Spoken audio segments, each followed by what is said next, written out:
Welcome to Tree Talking Time, where we talk all things tree dogs, from the smallest feists to the largest hounds, treating squirrels to bears and everything in between. And from time to time, we might even run a little fast game.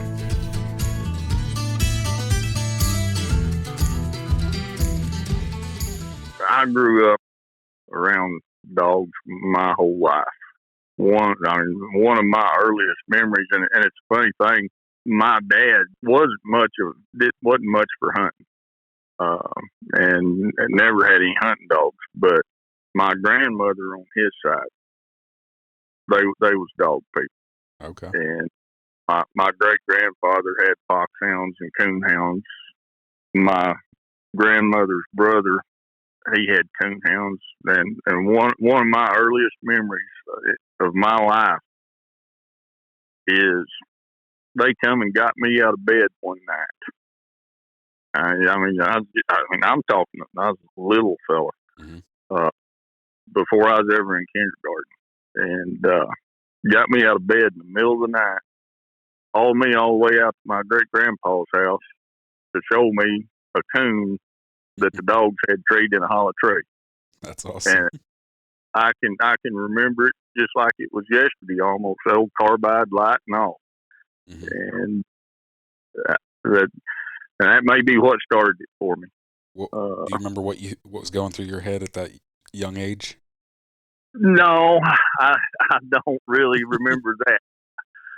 I remember I thought that was cool. Okay. But after that, I'd go coon hunting with them. I remember one night, me and my Uncle Billy, we was here on this place hunting. I worked for the University of Arkansas on a research farm here. Okay. And we was coon hunting here one night. And once again, we'd treat another hollow tree. And this was back when coon hides was worth some money. And I climbed up in there and I shined down in the tree. It's just an old broke off snag, and you looked down in there and there was two coons looking back at it. And we didn't know how we was going to get them out. And we wasn't far from the barn. I went over to the barn, found a drawbar off an old John Deere tractor, and we beat a hole in the side of that tree and got them two coons out. That was back when they was worth $30 a piece down here. Yep. And then of course back then that was good money. So they come home with us and got skinned. I know that's not squirrel dogs, but no, that's what got me started. And I got it in my head I wanted a squirrel dog. And this was in the mid-'80s. Okay. My ex-wife's uncle had an old crippled up black and tan.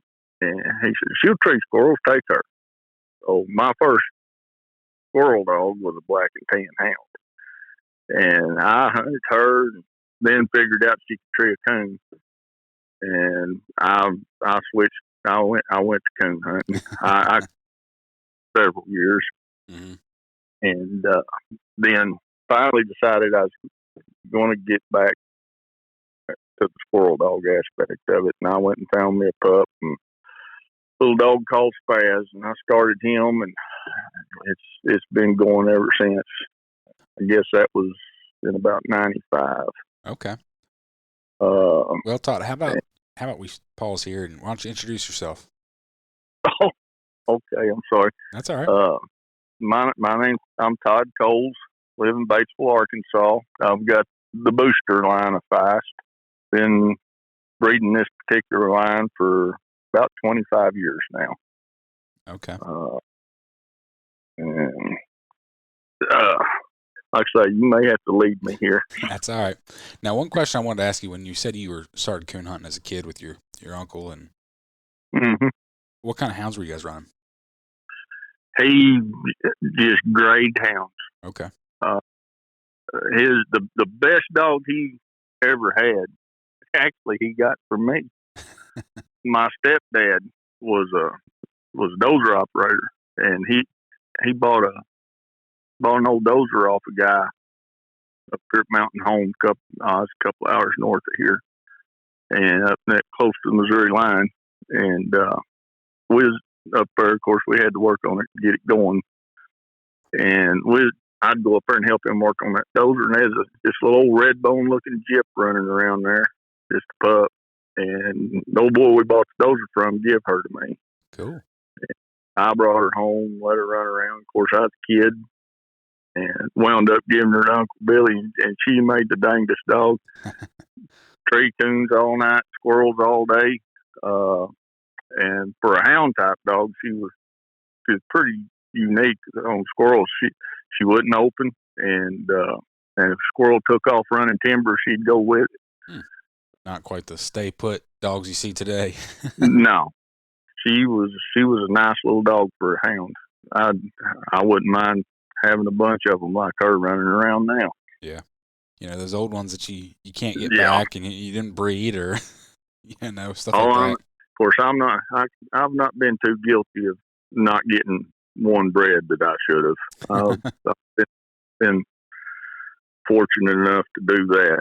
I heard from somebody that said the only crosses that he ever regretted making were the ones that he didn't make. Yeah. So he's like, good, bad, indifferent. He goes, you can cull dogs that don't work.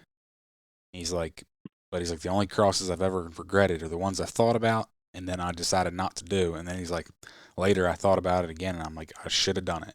That's a very good way of putting it. I can agree with that, and I guess I do have one regret. There's a female I had 5 or 6 years ago, real nice dog, and I had a guy start pestering me about buying her, and this is the old mistake. You need to know who you're dealing with, and I didn't, and I threw a price out there that I didn't think anybody would ever pay, and I'll be done. Come and bought my dog, and I never did get to breed her. I've been told that. I got told that early on by a guy that got me into this. He goes, "Don't ever put a price on a dog that you don't want to sell." Yeah, he's like, he said that's happened to him a couple times. He goes, I put a price on that dog, and I thought for sure they wouldn't, they'd walk away and they'd think it was too much. And he goes, they pull out a checkbook or they come up with cash, and the day later. Yep, that's how this went, and I knew that. I knew it as well as anybody, but like the guy told you, I didn't think they was in. But you never know. So I'll never. Well, since then I've had several try to buy different dogs, and I don't want to talk about it. that pretty much ends it. But, out of curiosity, the dog that you did let slip away, was her name Lulu? Yes. Okay. How did you know that? I did a little homework. I'll be done. I guess you did. I heard you had a little dog named Lulu that you let slip away that you regretted. Yep, that is my one regret with the dog. Now you've got me curious now. Your son wrote up a nice article in Full Cry a couple years ago. Okay. I Full Cry. and I, as soon as when I started talking to you about coming on, I said, I know I've seen an article about him. So I went digging through the old Full Cries. Yeah, that's pretty neat. I would, like I say, I wouldn't have thought about Full Cry. I gotta watch what that boy writes from now on. Well, I tell you, I've been very lucky. Because after selling her, I went and I bought her litter mate the next week, and 2 weeks later, I couldn't tell I'd been set back any. Oh wow! You can't say that very often. Well, yeah, you talking about funny stories. Selling her, the guy came and, of course, he wanted to go to the woods with her, and I took him. At the time, she was the only dog I had here. Okay. Well, I had my old Annie dog, my last booster daughter, but she wasn't she is past producing any pups. So, but I was fortunate. I've got several good friends around that breeds this line with me. Yeah. So just because I don't have something, don't mean I can't get it. But the old boy, like I say, he was paying good money for her, and he said, "He said, I'm buying your last dog." He said, what are you going to do?" I said, "Well," I said, "as long as I've had this line," I said, I've sold a lot of good dogs. I ain't went without one for very long after that. I said, "I'm fixing to go buy her litter mate." And he said, "Really?" And he just out and asked me. He said, "What are you going to have to give for her?" And which I wasn't going to lie to the guy. $300. Oh, his eyes bugged out. But like, yeah, I went and got her, and she just come on, done extremely well, and then got run over. So, but I mean, while you're set back, you weren't really set back until she got hit. But like you said, you've got good friends, and I think that's important. I do want to talk to you about your line of dogs, but just the importance of having good people that also work with you. I think I've talked to a few people, and I think the days of having, a big kennel full of dogs and being able to breed a high number of dogs and be successful like some of the old timers were are kind of over. And I think having people around you that are willing to work with you is imperative to have a successful breeding program anymore. Well, it is. I mean, there's no way I would be where I'm at with my dogs without this core group of people. And I mean, I can count on them like they're family. I mean, there's just no way. And I'm not one to keep a lot of dogs. Yeah. I like, if I've got it here, I want to be able to hunt it. And you can't keep a lot of dogs and them be productive hunting dogs. Oh yeah. Not unless you're buying them. And that's I don't buy dogs. I raise my dogs. Other than going to my buddies like that if I need to. But it's very important. Like when that dog got run over, there I sat, and I've got a buddy, Randy Pounds, lives out in Mena, Arkansas. It's right out on the Oklahoma line above the Queen. And this is a testament to how much faith I've got in this blood. I called him. I told him, I said, "Randy," I said, "Brownie got run over. I need you to make me a puppy." He said, "What do you want me to do?" And she's passed now, but he had a real nice female called Ellie Mae. She was booster bred top and bottom. Okay. And I said, "Why don't you take Ellie Mae?" I said, and then they was I'd made a cross back several years before, and he came up and got 2 male pups out of it. I said, "Is either one of them male pups still around?" He said, "Yeah." He said, "There's one over here. So I want you to breed Ellie Mae to her." He said, "Okay." And I mean, I hadn't seen this dog since it left my place at Wing. Yeah. But I know how he was bred, and Randy went and bred Ellie Mae to him, and there was 5 pups in that litter, and the male was the last one to start treeing, and he treated his first squirrel in the wild at 4 months and 5 days old. Dang. That's what got me my moon pie dog. And James Day's bourbon dog, and the male is a dog called Toby. Nobody really knows about him. That boy, he don't get out, make the hunts or anything. Yeah. But he is one of the top 2 producing booster dogs out there right now. Okay. Now, if you don't mind, let's kind of take it back, and I'd actually like to learn a little bit more about Booster and where this line of dogs came from. Okay. Booster was the biggest stroke of luck I could have ever had. And I mean, it was absolute luck. Well, this was, I think it was 96, 97 when I got him. Okay, so it's right after you got into squirrel dogs. Yeah. I mean, just very soon after. And I was down here. There's a lady down the highway between here and town has a beauty shop, or did have. And that's where I'd go get my hair cut. And I was in there one Saturday morning getting my hair cut, and there was a guy in there with his wife. He was getting her hair done. We got to talking and got around the squirrel dogs. You got squirrel dogs? I said, yeah. And I just happened to have a litter of puppies at that time out of Spaz, my first dog. Mm-hmm. And he said, man, I'd like to have a pair of them. Come by.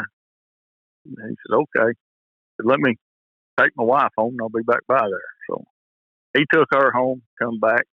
He looked them over and he said, yeah, man. He said, I like those things. He said, I think I want them too. I said, okay. And I told him how much it'd be. He said, no. He said, I don't want, he said, I want to trade for them. Well, I said, I'm not much on trading dogs.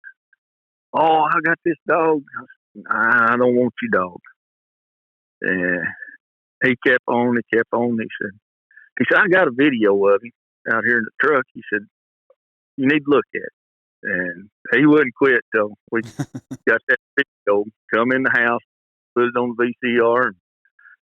And I'll tell you, it was one fine looking little brindle dog bowed up, treed on a house cat in his backyard. And then I mean, my goodness, he looked good. I'm sitting here thinking, will he tree a squirrel? Oh, yeah, he'll tree a squirrel. Will you show me he'll tree a squirrel? Yeah, let's go to the house. Oh, it was the middle of the day.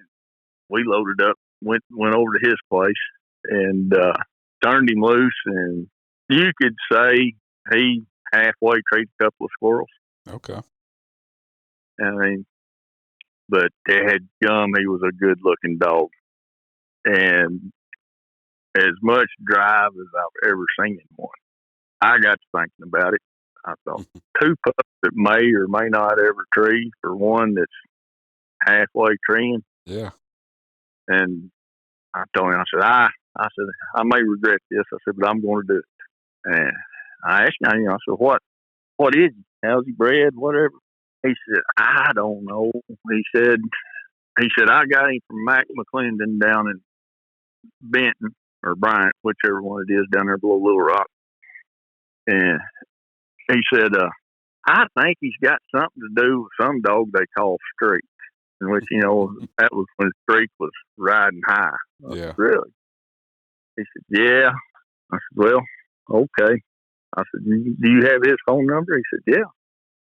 He gave me his phone number. I brought old Booster home, threw him in the pen, and I called Mac McClendon. He said, yeah, I know the dog.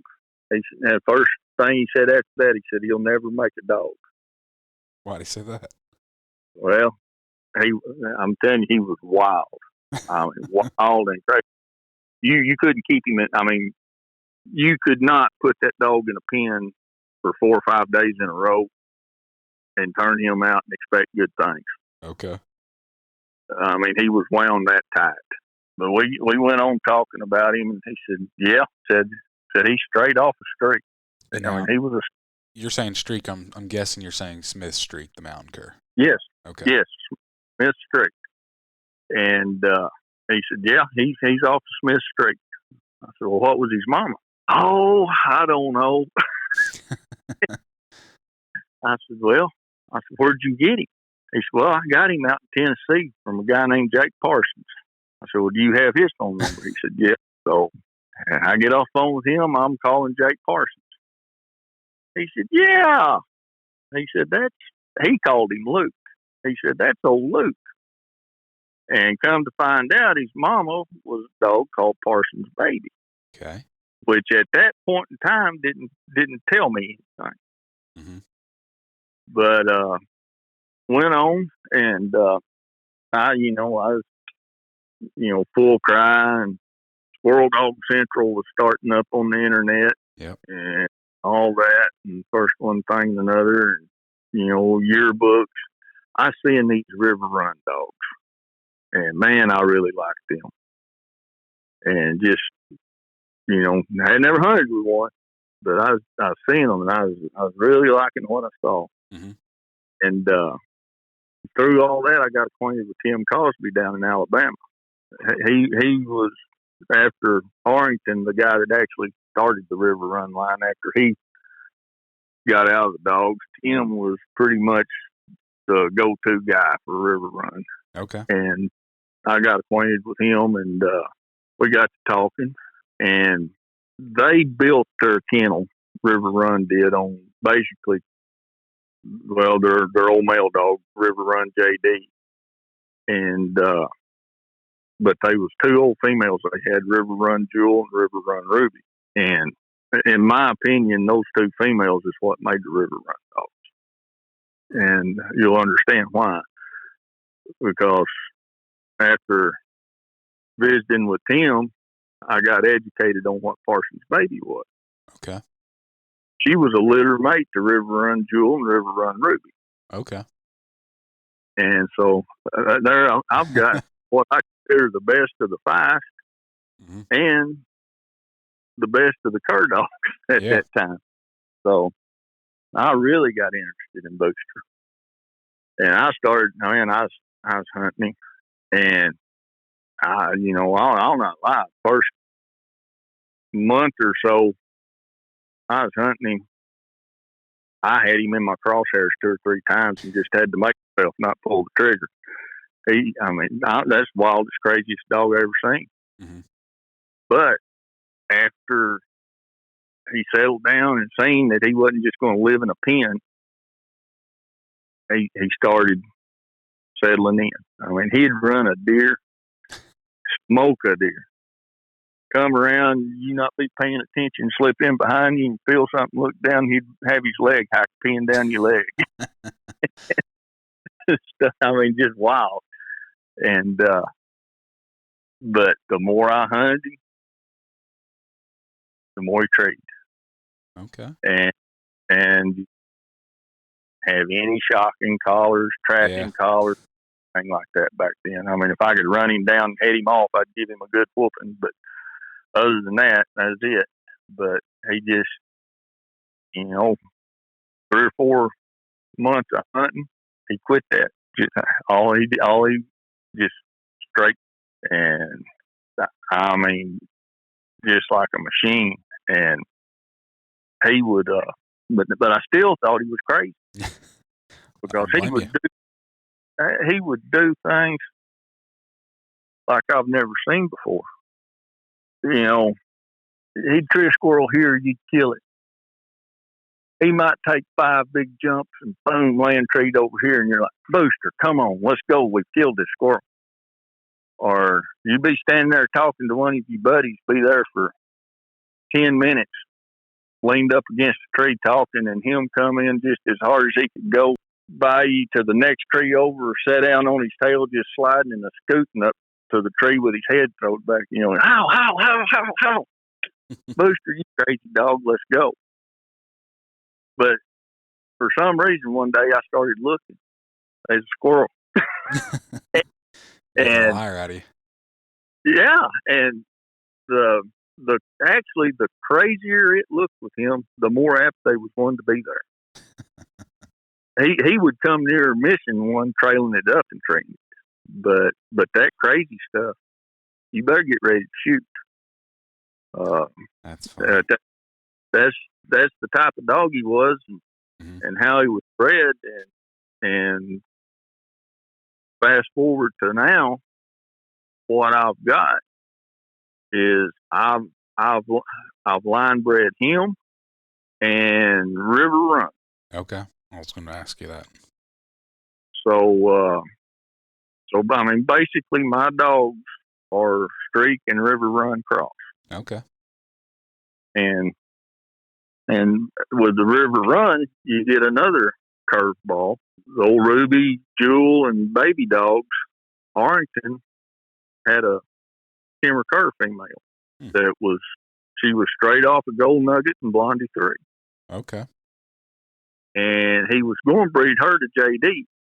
Well, he was too little. They couldn't get together. And he had a son of JD there. And he wound up and bred her to him. And that's what produced Baby Jewel and Ruby. And then he bred JD back to those females? He bred JD back to those females. Okay. So basically the River Run line is JD crossed on his granddaughters who were half Kemmer. Yes. Okay. Yep. Like I say, that's what's got us here today. I mean, there's not any one dog for everybody, I don't guess. Mm-hmm. But these are definitely for me. The one thing that I thought stood out whenever I've seen your dogs is you don't see a lot of brindle feist. Right. And a lot of the dogs I've seen out of your kennel are brindle. 90 to 95% of them are. Okay. You said Booster was brindle? Yeah, he was a brindle dog, and a lot of the River Run dogs was brindle. Okay. So it's basically all the colors you're going to see from me is predominantly brindle with a red or a yellow every now and then. Mm-hmm. Now, and it's kind of funny. Boss, my male that I've got here now, him and Moonpie are half brothers and sisters out of Ellie Mae. And Boss is a really, really black brindle. Okay. And then Moonpie is a real dark brindle too, not as dark as him. Mm-hmm. I made a cross with them last summer. And they was all brindle except one. They was one male, prettiest buttermilk pup you've ever seen in your life. Mm-hmm. And I mean that's got to be a throwback to the Kemmer dogs. Yeah. Well, if you talk to any plot breeder and everything, that's where they'll tell you. You know, if you've got brindle dogs, you're always going to get those buckskin colored dogs in there. Mm-hmm. Well, now this pup, I mean, it wasn't as dark as buckskin. Okay. The only reason I knew it wasn't white was it had a little bit of a white plate when it was born. Mm-hmm. And you could see the difference. I mean, it was buttermilk, champagne, something, you know. Yeah. Really not light. Yeah. Not what you would expect. Mm-hmm. But it did, you know, no one, and that's one thing I make sure of is I know the history on my dogs, and knowing that, you know, a lot of people would have, oh my gosh, what's happened? But I didn't get too excited. That's about the wildest color I've got. Okay. Everything's pretty consistent, and the way I breed them, they're very consistent on making usable dogs. Now, you say the way you breed them. What do you typically like to breed? Well, I mean, everything I do is line breed. Okay. And when I say line breeding, I'm talking top and bottom on the top and bottom. Mm-hmm. Very, very little stuff in these dogs are not booster bred. Through Ellie Mae, there's one line goes back to the champ dogs. Okay. And then the little fast dog, he's in the mix. But that is some extremely old George Collie breed. The old Collie's Joe Boy dog goes back to him. Mm-hmm. So, but other than that, there's nothing else there. But I like a half brother, half sister cross. Mm-hmm. Grandfather, granddaughter. On the right dogs, I'm not above a father daughter cross. Okay. I've not done one in a long time, but I say I haven't. I kind of did. I requested it. My son Ryan's got a young male that's doing really good. That is off a father daughter cross. It wasn't Prince and Moonpie. Prince Moonpie sire, but it was Prince bred to one of his daughters. Okay. That was out of another litter mate to the Lulu dog. And a lot of the stuff I do, like I say, I do those type, but then I like to breed crosses also. Okay. Dogs out of crosses that work really well. Mm-hmm. Bred other dogs out of crosses that work really well. You know, and like I say, they're going to be line bred regardless. Yeah. Coming from here, but they tend to produce crosses that do well. Mm-hmm. I've got one. It's kind of in the early stages. The Toby dog, Moonpie's litter mate. I bred him to my banjo Chip last year, and she had 3 pups. All 3 of them did great. So I bred her back to Toby this year, mm-hmm. and she had 4 pups.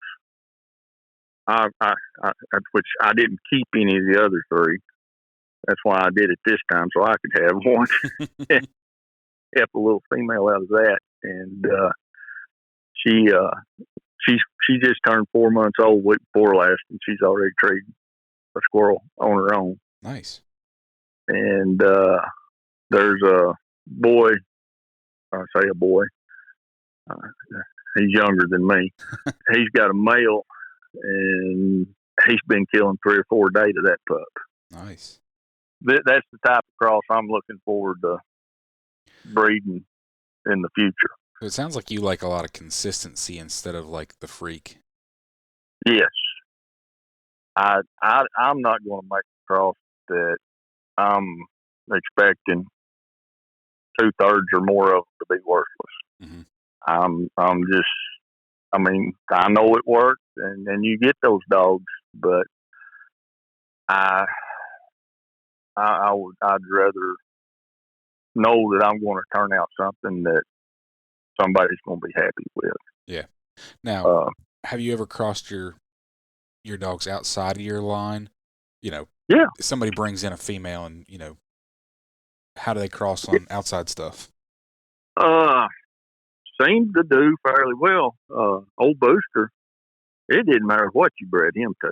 I had a guy bring what was she? She was half Catahoula and half American Bulldog. Jeez. And bred now, but now I'll say this: she treats squirrel. But now I would say her reproducing capabilities was pretty low. Yeah. Bred her to Booster. Every pup she had made squirrel dogs. Nice. And and I've kept his blood in this enough that I get very high percentages mm-hmm.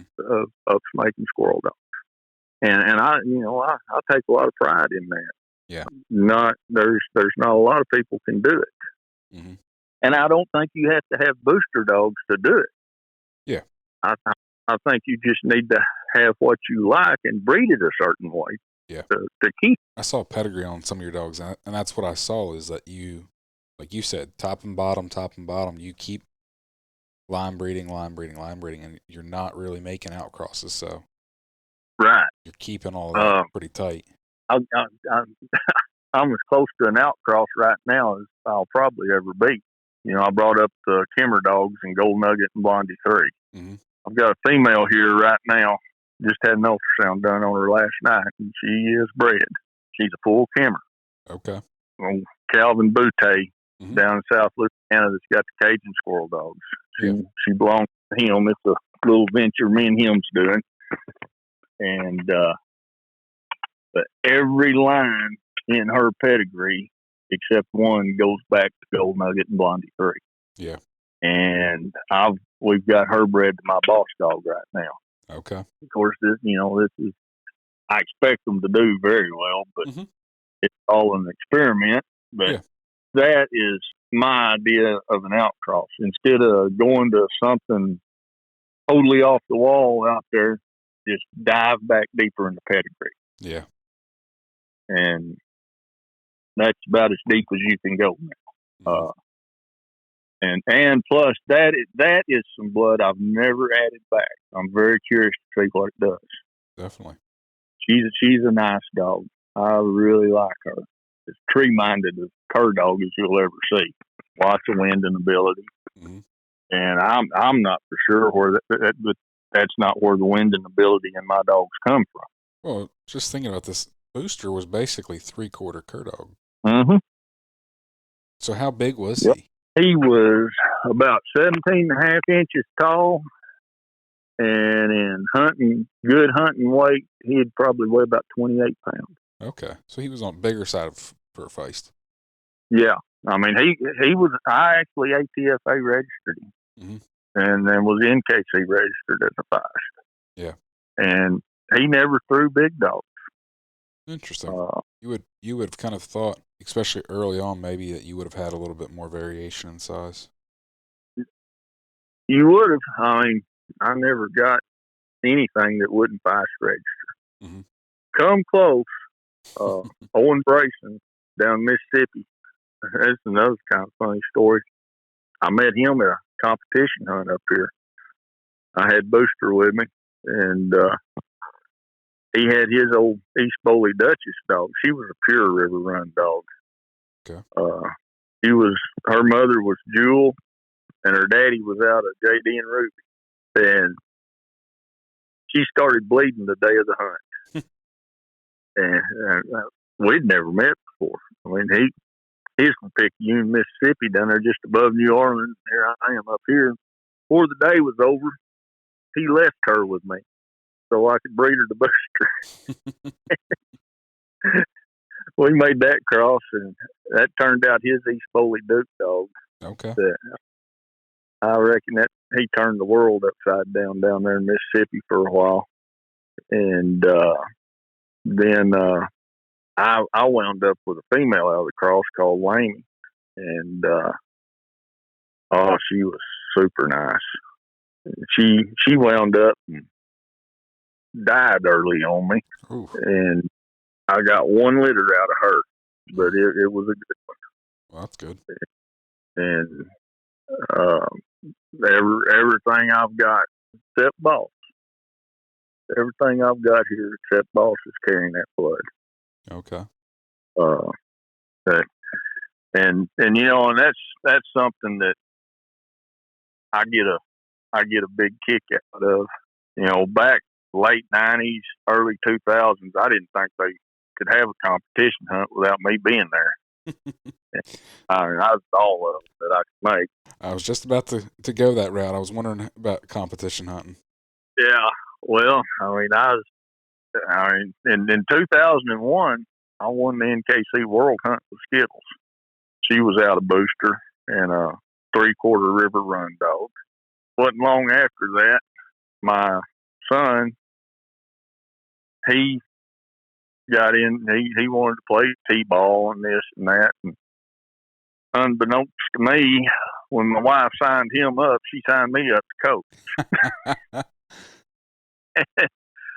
I threw a fit at first, but I tell you what, those were some days. We went all the way through that, and football, and even into college playing baseball. And I kept some dogs around, mm-hmm. but I kind of faded out of sight. Yeah. And once you're out of sight, they forget about you pretty quick. Yep. So I was gone, and Ryan, he's grown out of college and everything now, and but I kept a handful of dogs around just because I didn't want anything else. This is what I wanted, and so I still had my line. Now that I'm back in it, and you said you've looked at a couple of my pedigrees. People look at my pedigrees. Well, I don't know any of these dogs. Yeah, I know you don't. That I get a lot of enjoyment out of that. Because people's frame of mind seems to be getting if a dog's not plastered all over the internet, it can't be a good dog. And I still feel like there's better dogs out there that none of us will ever hear of. They some old dog under a porch somewhere. I don't care how good you got, what you got is. Mm-hmm. He'll clean your clock. I'm sure there is somewhere. But yeah, I did a lot of competition hunting back then. Well, it seems like you broke back into it, at least with moon pie. I mean, I don't know if you did before that, but moon pie is my first comeback. Okay.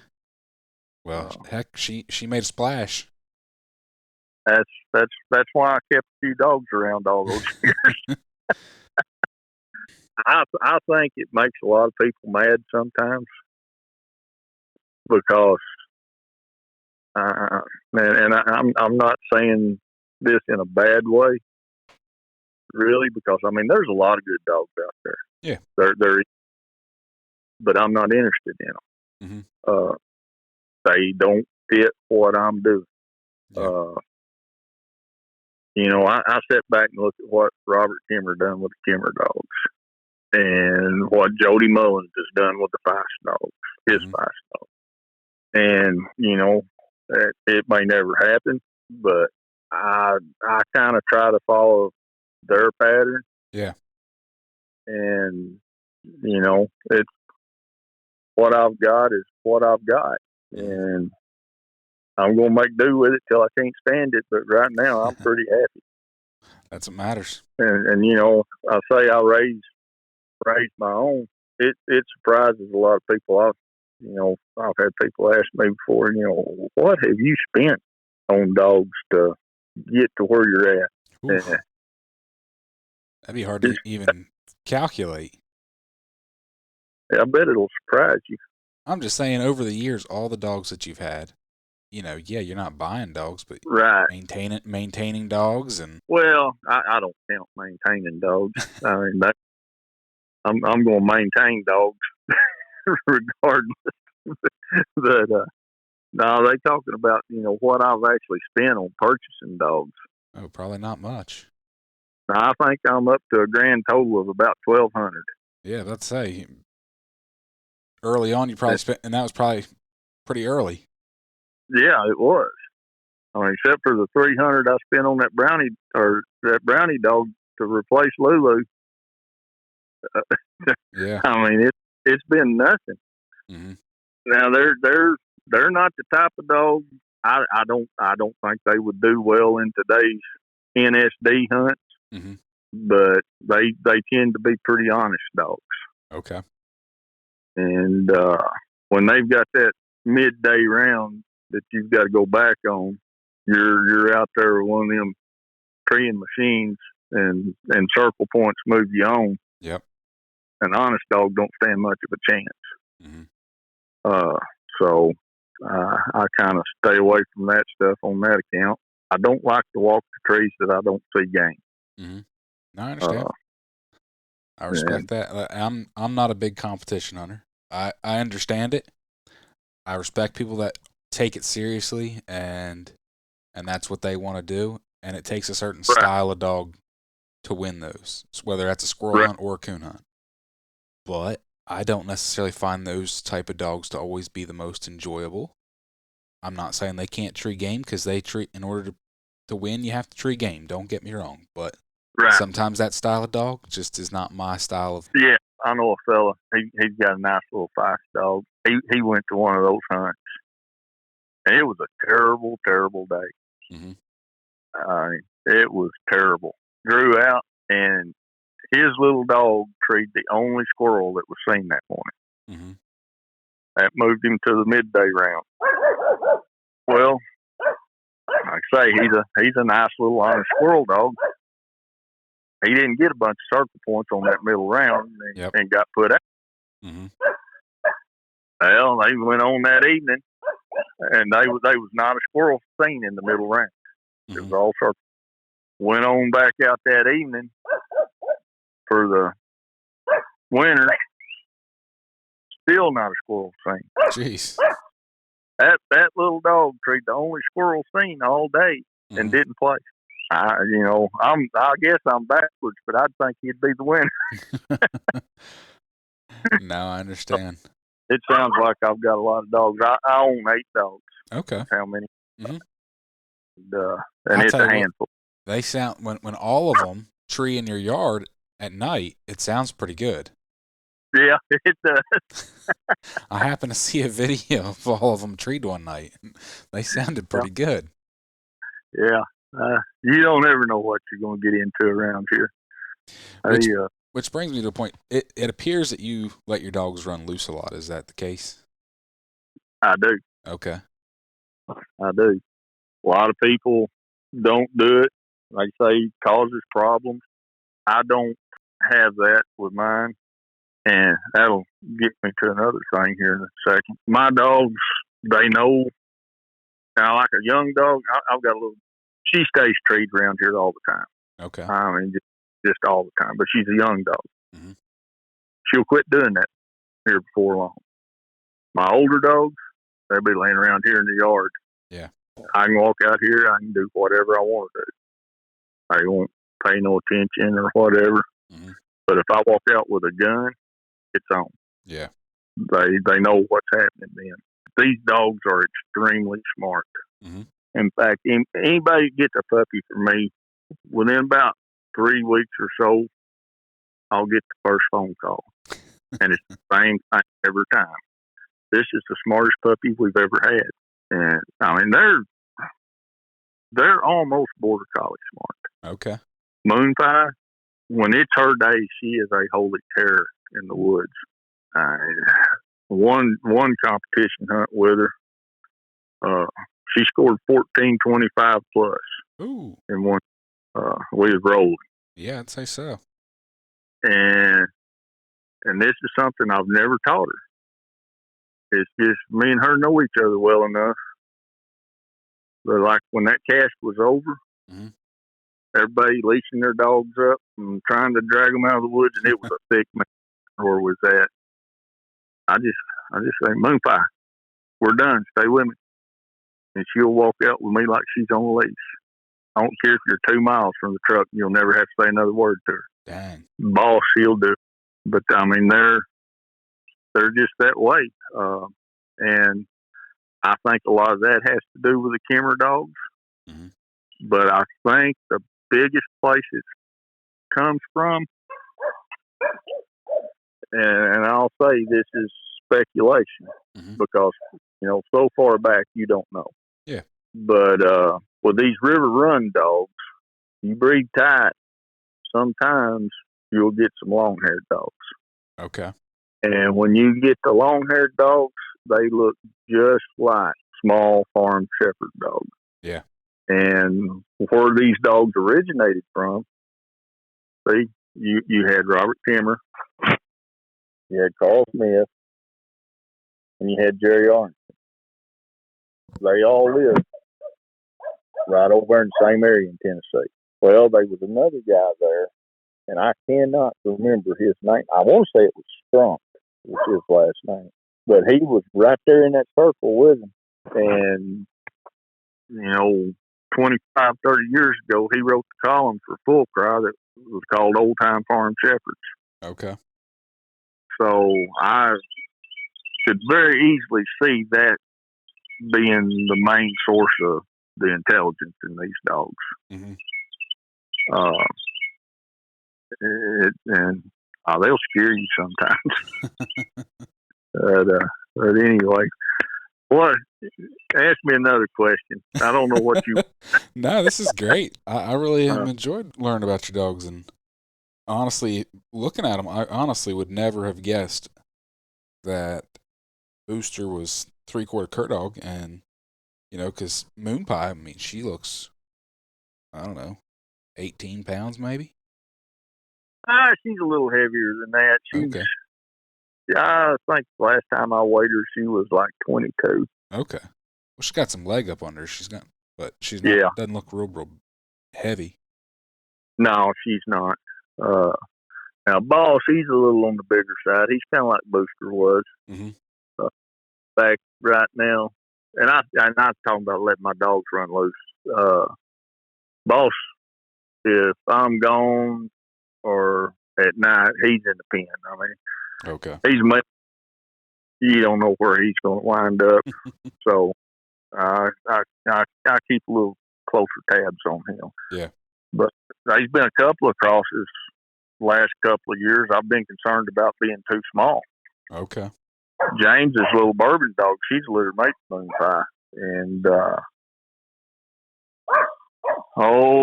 she's probably 15 inches tall and probably about 18 pounds.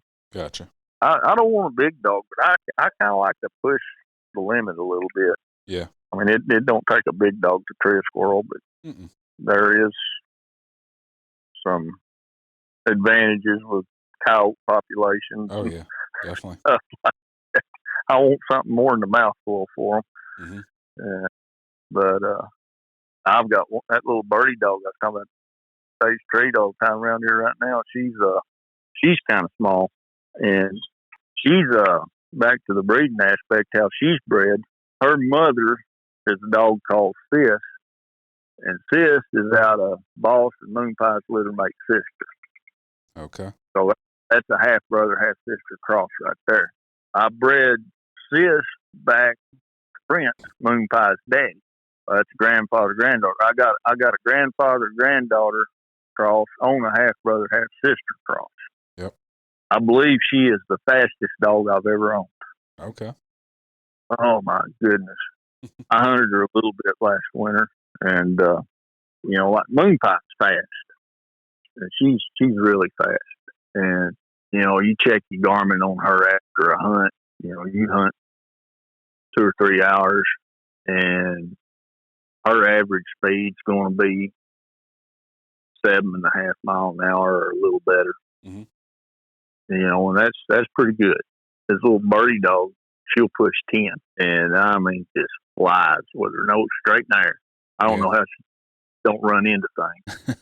She's going to be a lot of fun this winter. She may be my next competition dog. Okay. Now, but do you find your dogs hunt using their ears or their eyes as well, or? They will do it all. When things are rolling, you don't see a lot of them. Yeah. But and it's almost like depending on the day what they'll do. If squirrels are really out moving and thick, you'll see them at times. They'll be running down through there, and they'll just stop and listen, and then boom, gone, treed. Or then you're liable to see them, be grubbing tracks trying to tree something. Yeah. And then of course winding Moon Pie, she'll actually get up and walk around on her back legs. It really just depends on the day. I mean, they're smart enough; they kind of figure out what's working that day. Yeah. And where the squirrels are at. You're never too old to learn something. I was hunting a hunt down in South Arkansas, and had Moon Pie. She didn't win that hunt because of me. They was some thick stuff, and then they was nice, pretty wood. Yeah. She'd go over in that thick stuff, get treed. We'd go find the squirrel, get her. Moon Pie was, we won't go this way. We go that way. Next thing you know, she'd be back over in that thick stuff. Trade, go find it. And after it's over, I thought, well, you stupid fool. You ought to pay attention to what your dog's doing. She knows more than you do. Yeah. If I'd have just let her go, of course, it looked like I'd been in a tow sack full of bobcats by the end of the hunt. But it was awful thick in there. But I mean, they figure out where they need to go look for game, and they figure out how they need to tree it. And I'll tell you too, and this goes back to the competition hunting type thing. I'm not going to do well every hunt. These dogs, if they're squirrels to be treed, and you're going to see them, they're tough. They are bad tough. I mean, it's going to be hard to out hustle. Yeah.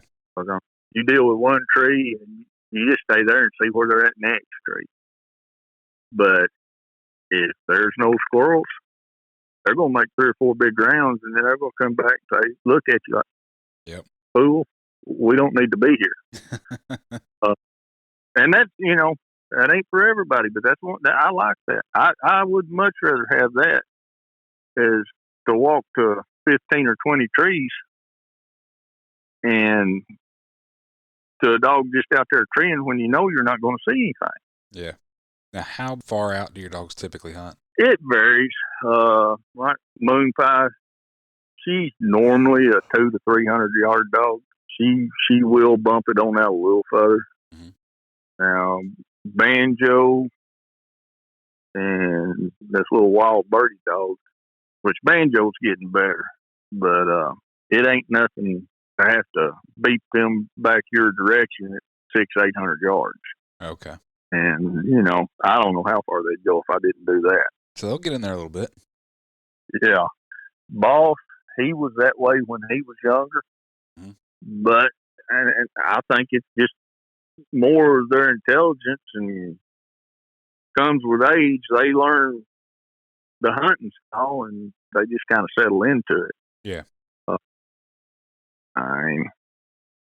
Around here, if you got a dog where I hunt, if you got a dog going 600-800 yards, he's running past squirrels. And I guess the closer hunting, you could attribute that to age, them getting better and treeing those squirrels instead of running past them. Mm-hmm. Now, what's it like terrain-wise where you're at? Okay, I live in basically the foothills of the Ozarks. Okay. Have you ever been down Kentucky into LBL? I have not. Okay, well, it's similar to that. I've heard a lot about LBL, but I've never been there. Yeah. Well, it's similar to that terrain. It's hill ground, nothing real tall. Mm-hmm. We got what we call the mountain across the road from the house here, and I think the elevation on it's like 680 foot. So, most people laugh here and us call that a mountain. Yeah. It's like that, but I can drive 30 minutes and be in the flat ground, mm-hmm. and I can hunt all day long, and every step I take is as flat as your kitchen table. Yeah. Down there where I hunt, it's 100 miles to the Mississippi River, and there's one hill between there and the Mississippi. Nice. But it's big timber, mm-hmm. Real big timber, and a lot of water. Yeah. When I squirrel hunt, I wear hip boots. So I used to not. I used to stay in these hills all the time, but there's a lot more game down there in that flat land. And the older I get, I like that flat walking too. Yep. And honestly, I think you're doing your dogs a disservice to stay up here in these hills because it's short timber. And in fact, the Skittles dog that I had, that I won the world hunt with, mm-hmm. that's all I hunted was the hills when I had her before I sold her. Okay. That's another interesting deal I'll tell you about. But I'd won the world hunt with her, and it was a full 4-round elimination hunt. Mm-hmm. Hunted down to the last 2, and she was it. And not only did she win every cast, she was high scoring cast winner every round but one. Okay. She was a good little dog. Yeah. But I went down to Alabama and spent a week down there hunting with Tim Cosby, and that was really big timber down there. And she hadn't never been messed with and that stuff, and Tim's dogs made her look silly. It's funny how dogs can look very different from one day to the next. Oh yeah. And after that, I decided I'd better start hunting big timber. And you think about it, if a dog can tree a squirrel in that big timber, he can tree a squirrel anywhere. Mm-hmm. So I do most of my hunting down there now. But the Skittles dog, I'm sure you've heard of the atomic line of Feist. I have. I was gonna say you sold her to Mike, didn't you? Yes, I did. No. I did not sell her to Mike Croucher. Okay. Well, then, didn't he end up with her then? He did end up with her. Okay. I sold her to a man down in South Georgia named Stan Townsend. And Stan is the person that made both the crosses with Skittles and Tom. Okay. And then Croucher got a hold of those dogs and started the atomic line. Okay, I got you. Now, remember the Skittles name, and also that's where the brindle color, I believe, came from in those dogs. Yeah, pretty much. Mm-hmm. He also wound up with a couple of other dogs from me indirectly. Mm-hmm. They was 2 females in Booster's last litter. I kept a male out of that litter. They was a guy out around Knoxville, Tennessee, bought both the females. And somehow Croucher later on down the road found out about them dogs. Well, actually, he was coming up there and hunting with a guy. Okay. And he bought both those females. I found one of them, 3 or 4 years ago and tried to buy her. And he was down in North Florida, and the guy wouldn't sell her. Gotcha. It was the one they called Cuddy. And then the other ones just, it vanished. No trace. Yeah. That was kind of funny. Everybody, man, you had Skittles. She was world champion. What'd you sell her for? At the time, this was when the boy was playing ball and wasn't doing much. Yep. I had Skittles. I had Laney. I had Amy. And I didn't need them all. And so I decided I was going to move one. And, and that's everybody thinks Skittles was the dog, because she was a world champion. Yeah. Now, a guy sitting there with 3 half sisters, do you think he's going to sell the best of the 3? No. No. Now, there was days she would put it on Laney and Annie, but day in, day out, they was going to be better than her. Okay. And that's why I sold Skittles. My dogs don't go back to her very much. Okay. There's one cross. I bred Skittles back to Booster. Mm-hmm. There was a dog called Hatchet Jack come out of that. And he's in several of my pedigrees, and that's about the only way Skittles shows up. Okay. Now, I have done a couple of crosses. I may have to go in here in a minute. The flying squirrels are about to come out. I've done a couple of crosses on some atomic dogs. Yeah. And I had a female straight off Adam and the Cuddy dog I mentioned a while ago. Mm-hmm. And she'll show up through that. That's about it. I hear them hitting the bar. There it went. Get loud here in a minute. Maybe they won't get too wound up. But she was nice, but she was funny. She had a good nose, mm-hmm. but in this short timber hunting her like that, she was one that did want to use her eyes and ears more than her nose. Okay. That's what got her sent down the road. Yeah. They enjoyed her down there. Good. You can't keep every good dog. No, boy, I'd sure like to, though. I've like I say, I've got 8 right now, and we can hear quite a few. Yeah, I'm going to go in. This may be something This is kind of a cool story. I had a couple of litters of pups, and one out of Booster and Hershey, which that was one of my favorite crosses I ever made. Then I had a gyp called BB. I had a litter out of him and her. A couple of guys came and they bought a pup out of each litter, and went on. I was having a hunt here the next year. They come to the hunt, and they caught wind that I had another litter out of Booster and Hershey. Mm-hmm. Well, they wanted to know if they could trade the dog out of BB back because they really liked that Booster and Hershey pup. Mm-hmm. Well, okay, I'll do that. And got that dog back. He wouldn't do anything. I mean, he wouldn't do nothing. And I kept him here for a while. And there's an old man lives across the pasture over here. Rough old man. He was a retired merchant marine. And kind of funny. He is old and ornery and rough. He was married.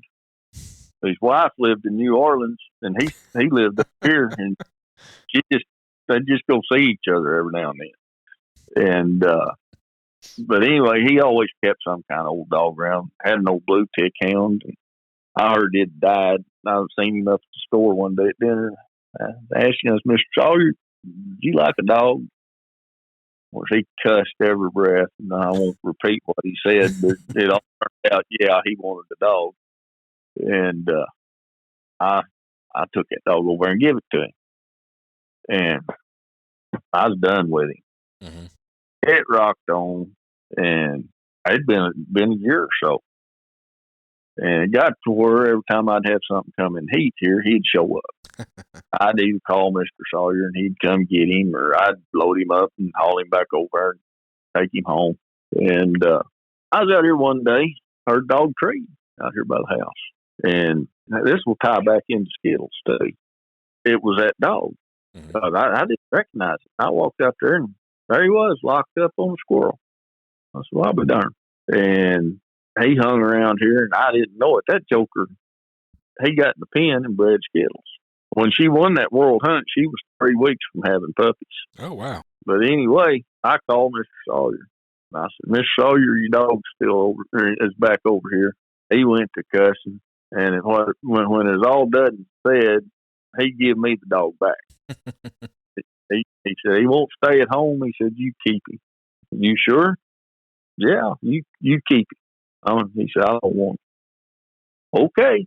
Well, he just run around here treeing all the time. And Tim Cosby called me. It hadn't been 3 or 4 weeks. He said, you got a dog you'd sell? I said, yeah, I got one I'll sell. He said, well, I got a guy down here. He's looking. He said, I'm going to tell him. And he said, all right. And he said, now, when he comes up there, he said he does a TV show down here. His name was Archie Phillips. It was Outdoors with Archie Phillips was the show. Okay.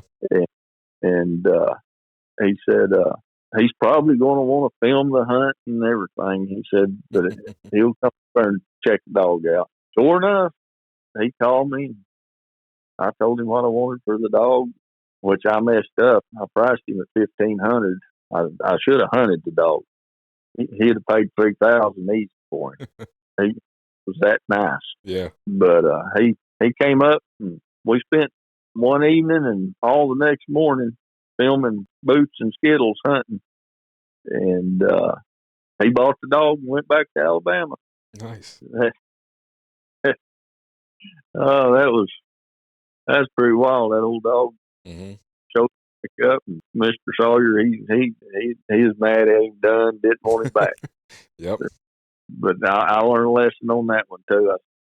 Before you price a dog, you better hunt it. Yeah, know what you got. Yeah, I had way more dog than what I thought I had. He made several shows with that dog before it was over with. That's pretty cool. So your dogs are famous. I don't know if famous, but like I say, as long as I'm happy with them, I don't care. Yep. No, that's what matters. The one thing I did want to ask you about was you won American Treeing Feist Association Breeder of the Year. Yes. I don't know how do you win that, and what do you contribute to your success and being able to win that? Okay, what I contribute to is two things: the dogs and the good friends I've got hunting dogs. Because the way you get to be Breeder of the Year, and by the way, this is my 3rd year in a row now. Oh, wow. First off, you've got to have more than one dog entered in a hunt that you're listed as the breeder on. Mm-hmm.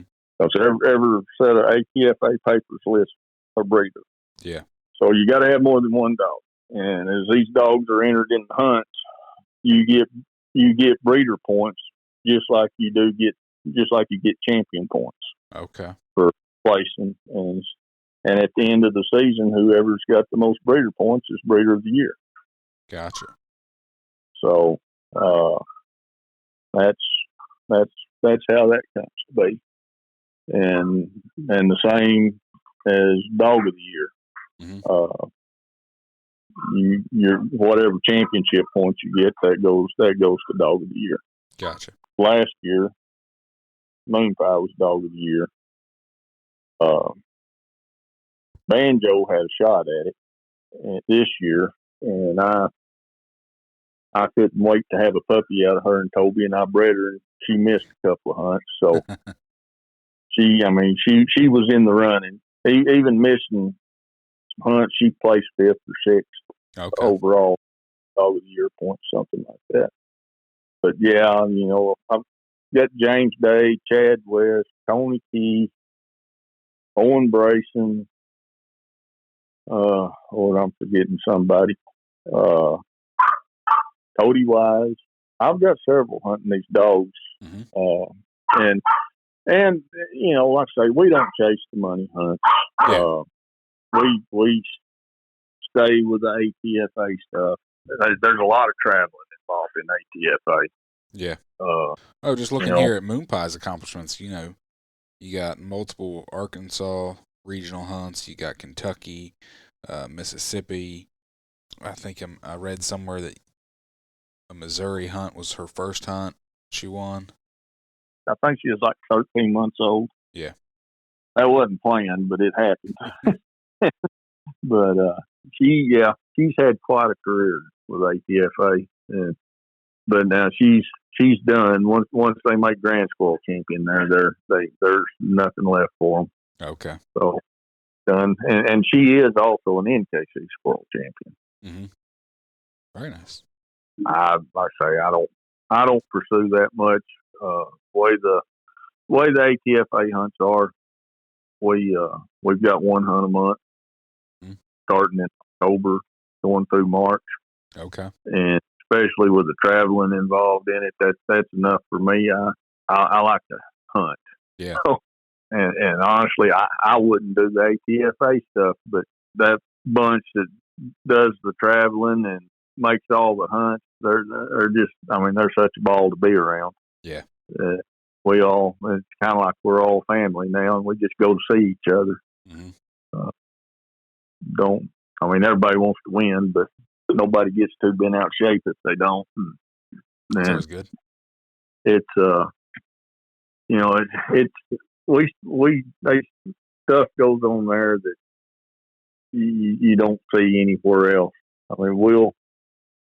We'll have our competition hunt. It'll go all day Saturday, and Saturday night after it's over with, we'll all be at a restaurant somewhere with the tables pulled together, one big long line, all of us eating together. Yeah, that's awesome. That's a pretty big deal to me right there. Mm-hmm. But like I say, we're all kind of the point we don't take the dogs that serious. We do, but we don't. Yeah. Have you stumbled across anything about Booster Fest? I have not. Okay. What is Booster Fest? A big buddy hunt. Okay. It started out, I don't know, about 5 years ago, 6 maybe now. Me and James Day. And James Day, that's a funny deal too. He lives in North Georgia, and probably as good a friend as I've got. Just, a super guy. Mm-hmm. And with me living all the way out here and him living in North Georgia, I probably hunt with him about as much as I do anybody. He makes a trip out here every year for a week or so, and that's what started Booster Fest. Okay. But it has grown. Now, it sounds like it, but you don't have to have a booster dog to get an invite. But I invite a bunch of people just to hang out for a week. I rent a big duck lodge down there where I hunt. Okay. And big 2-story lodge, 2 kitchens, 4 bathrooms, pool table, everything. And last year I had 25 people from 7 different states. That's awesome. And, it's not, it wasn't a competition up until this point. We're actually moving the Arkansas ATFA hunt up there to it for the first Saturday of Booster Fest. Mm-hmm. But we we hang out, we hunt, do a lot of cooking. Yeah. We got some old boys from Louisiana comes up like to cook that Cajun food. And we eat real well. Of course, there's always a few messes of squirrels cooked. There you go. I think this year we get there on a Friday. We do it the first weekend of December because that's the break during duck season here in Arkansas. Okay. And everybody gets here on Friday afternoon. And I don't remember what we did last year, but this past winter, but the winter before, I had a count on it because I had to come back home for a little bit that Monday at noon. And by that Monday at noon, we'd killed over 300 squirrels. Holy smokes. There's a lot of squirrels down there. And anybody that comes, they're going to come back next year unless they've got some kind of emergency. I mean, nobody ever came and said, I ain't going back to that. Yeah. So, but that's that's what I enjoy right there. Yep. Just get together, and there's enough people you can hunt with somebody different every time you go to the woods. Yeah. See different dogs. And of course, you got the Georgia crew. This crew comes out of Mississippi, mm-hmm. East Tennessee, Missouri, Louisiana, Alabama, and then Arkansas. Yeah, it's 7 states. That's awesome. You get a hankering to come down here and go hunting, it'd be a good trip. Sounds like it. There's not any. I don't know of anything going on around like it. And I know them Tennessee boys. They always went to LBL on that weekend. And they broke down and come last year, and they said, "Oh, we ain't going back to LBL." What else you got on questions? I think that's about it. You got me started. So you were afraid you weren't going to have anything to say. I was. I hope it was interesting enough for you to do with it. It definitely was. Ain't nothing fancy. Just got my dogs and like them. So yep. That's why everybody ought to be. Exactly. I feel sorry for people that aren't happy with their dogs. Now, like I said, I appreciate you taking the time and sitting down with me. Well, I appreciate that, and like I say, anytime you want to call and just visit, feel free. Sounds good. Have a good night. All right. You can find me on Facebook and Instagram at Tree Talking Media. And until next time, keep them talking in the timber.